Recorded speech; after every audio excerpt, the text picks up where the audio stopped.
Good morning, everyone. Welcome. This is Eleanor again speaking about sugar addiction. Hope you're doing fine, all of you out there. Here it's early in the morning. Kids just left to school. I still haven't fixed my morning here, but that's okay, I think, for you. I just wanted to take up a couple of things. Uh, the way I want to look at sugar addiction, because so far, every time that I hear about addiction, food addictions, it's always people they go to therapy, they go to counseling, helping, and most of the people is always trying to find the issue of why they became sugar addicted. And for me, I want to try to look at the addiction as a condition on its own. I don't believe necessarily that addiction is the result, an outcome of past traumas or psychological issues that some people have. I think it's I think it's a separate thing. That means that you might have issues, you might have psychological things, you might have trauma. That's not what I'm saying.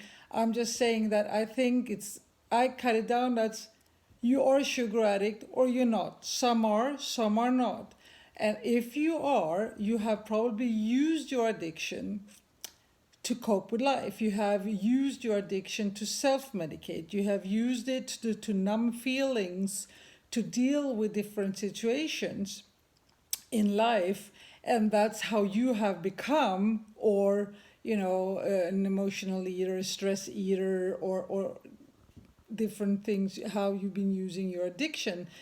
But I don't think it's a result of the other. I mean, you have a lot of people who has traumatic experiences in the past. You have a lot of people who had a really hard life. They all don't become sugar addict. And therefore, I don't think that you can put them together. I think it's important when you treat someone who is sugar addict, who has problems in the past and traumas, I think that it's important that they get help. But yet again, sending someone to treatment for their eating problems and sending them to counseling or coaching or whatever, and just treat the mental part and try to make them learn how to overcome the eating and how to become mindfulness in your eating and so on. So I think that is like the same as you would send an alcoholic to rehab while letting him drink, while letting him continue to drink while he's at rehab, and then wanting him to learn how to mindfully drink or how to be able to drink in moderation. It's not possible. I mean, it will be possible at the moment because you're motivated, and you can stick for a while, but sooner or later you might fall back. So therefore, I always said I want to separate them, and I want to treat the sugar addiction. There's a lot of people out there who are sugar addict who doesn't have past traumas or psychological issues. I'm one of them.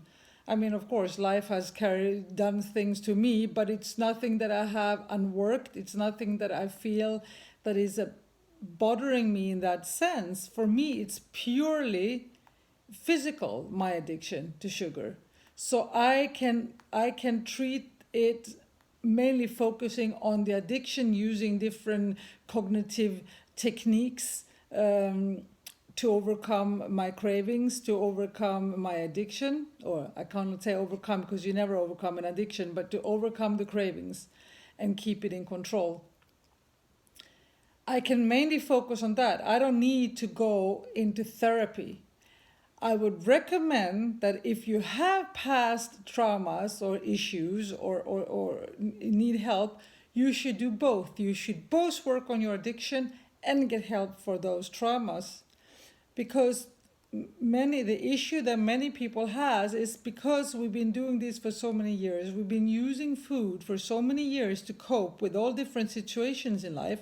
When suddenly you take away that food, how do we now cope with all this situation? What do we now do, to in stressful situation, or when I'm really sad, and that's what you really need help for. You need help to guide you and find new tools and techniques how to deal with those situations to avoid from you falling back. I know that I'm a member in many help groups, and I see every day people who write, yes, but since surgery they're doing fine, they're being seeing counseling, and now they can eat just everything in moderation, and it really works for them. And in general, these are people speaking who are a couple of months out or under a year out from surgery, and I would love for them to be able to. And there are some people who are able to, but in general, these people are not really, really sugar addicts. But otherwise, what really makes me sad is we all been there. You've done it too. When we finally decide now we're going to do this diet, and we are really motivated, and then we do it, and we're really serious, and we stick to it, and it can go on for a couple of months. But we all know how it ends. Sooner or later, when that motivation fades away, when we maybe have obtained that weight we wanted, and then lives come back, and then we have not stopped with feeding the addiction under the time, but just by the motivation, and then we start giving in and having a little bit peace and a little bit peace there, and then we're back again, and then the addiction takes over. And time again have we tried that. So I don't even want to take the risk. Somebody can tell me, yeah, but you can learn, you can do this, mindfulness, blah, blah. I don't want to take the risk. I've been down that road too many times for not wanting to go that road again. I don't have the strength. I would have... When I try to explain the feeling to someone, how it is when you're sugar addicted, when you're in the struggle, it feels like I'm in the ocean, swimming with water up to my chin here, and I'm like doing these little movements to keep my head above water. And then in those good periods where you manage to, to do good, it's like that you strengthen up and you come up from the water and you can feel the fresh air, and then suddenly the addiction comes back, and then you're just too weak, and then suddenly sometimes you just let yourself go, and then it feels like you're sinking down underneath water for a while until you can get up again. And it's this constant, fighting and up and down at that water level to keep you floating. And it's extremely tireful. It takes so much strength to constantly, every single day, wake up and feeling, okay, I have to go through this day. I have to, what should I eat? And I should not eat too much, okay? And it's so much simpler once you have understood what you can't handle and you cut that out. I don't need to deal anymore with debating with the addiction whether or I should or I shouldn't have something, because now my brain just knows. So it's such a peace, an inner peace to know. And also for me, when I start realizing how much this sugar addiction actually was a condition that we don't speak about as a condition yet, that it's, for me, a separate condition. It's really something like alcoholism. We speak about sugar addiction, and when I speak with people and I tell them this, many people tell me, oh yeah, I think I'm also, I love sugar and I eat sugar. And I said, listen, everyone are not sugar addicts. I like wine. I like, to drink a couple of drinks here and there, very rarely nowadays, but I used to when I was younger. Didn't mean I was alcoholic. You can like sweets and sugar. It doesn't need to mean that you are sugar addicted, even if you like it. For me, when I call someone an addict, it's when it goes so far that it takes over your life, when it goes so far that you are willing to do surgery and taking out functioning organs because you cannot control it, then we're talking about an addiction. So I believe that many people who are doing the gastric surgeries are sugar addicted, because who would, I mean, if they could do moderation, if they could control themselves, wouldn't they have done that long time ago? I believe that if you can't control it and it becomes a huge problem, then you are an addict.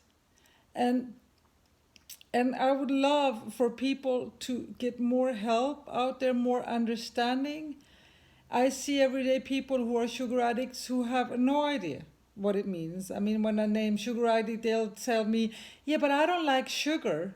No, but they have to understand how sugar and carbs, simple carbs, break down as sugar in the body, that you can be sugar addict without even ever eating anything sweet. But you overeat with food. You overeat to the point that you'll vomit, and so on and so forth. So I think it's really, really important that we start looking at the addiction as a separate condition, and we'll treat you for that. I can help people with a sugar addiction. I am not a shrink. I'm not going to go in and go through and help you with post traumas. I beg you to go and seek help for that. But don't make anyone believe that you can overcome a sugar addiction just with the mental while continue eating it. We will never be able to overcome it.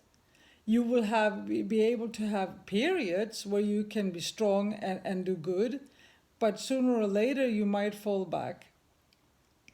And you really want to avoid that, because it's just so hard. I think it's the worst when I see people who had the surgery and they lost weight and they become really happy and then they gain it all back. If for them it's really hard. It's because they feel so low, and when you feel so low, you have a tendency of wanting to punish yourself because you're so bad, and then you come into this really negative circle. So please understand and get informed on sugar addiction. And in my group, again, bariatric surgery, dealing with sugar and carb addiction, we are there to help people on their journey who wants to overcome this and wants to learn and more about it and how it works and get mental tools to overcome it. I work every day. I'm actually right now setting up a website with a professional trainer. We're going to create this website for members to help them through the journey with food plans and exercises and a lot of interesting things. So please join. Remember to subscribe to my channel. I come up with more videos all the time about this sugar addiction things and different ways of seeing it and giving you new perspectives on the issue. And have a great day to everyone. See you soon. Bye.